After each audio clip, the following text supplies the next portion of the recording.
ইতিমধ্যে দেখছি একটি বাস চলে এসেছে নড়াইল থেকে, নড়াইল এক্সপ্রেস।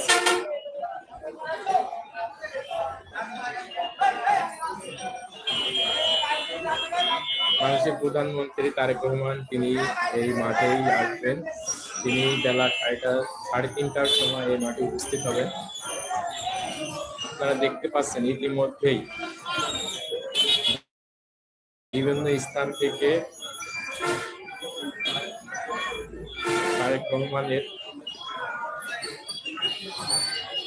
জনসভা উপলক্ষে তারা উপস্থিত হয়েছেন। প্রধানমন্ত্রী প্রথমে নাভারণ উলাসী খাল উদ্বোধনে যান, তারপর যশোর 250 শয্যা মেডিকেল সেটাকে 500 শয্যায় উন্নীত করার জন্য সেখানে ভিত্তি স্থাপন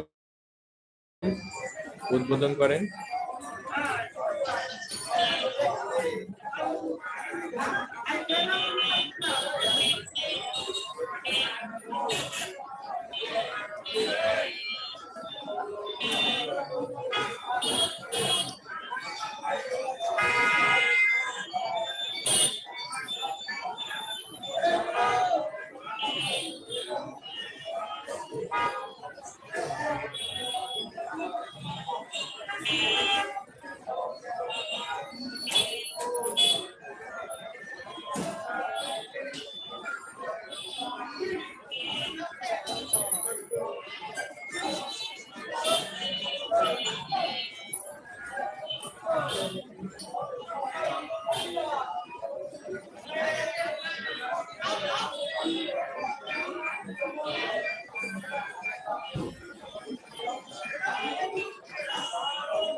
আপনারা দেখতে পাচ্ছেন ইতিমধ্যে অনেক ভক্ত সমর্থন করা।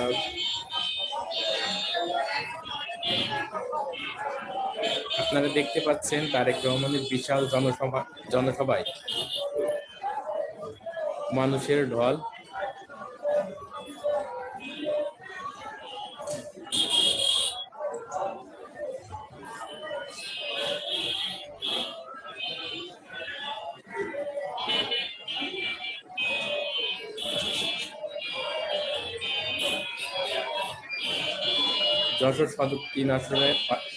যশোর সদর 3 আসনের মাননীয় এমপি অনিন্দ্য ইসলাম অমিত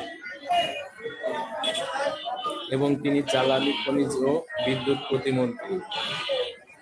মূলত বলতে গেলে তার পিতা জনাব তরিকুল ইসলাম, যশোরে তার উন্নয়নের কথা যশোরবাসী কখনোই বলতে পারবে না। আমরা আশা রাখছি যে তিনিও আমাদের যশোরের অনেক উন্নয়ন করবেন এবং প্রধানমন্ত্রী কি সে বিষয়ে জানাবেন, আমরা এই আশা করতে পারি। অবশ্যই আমরা যশোরের মানুষ হিসাবে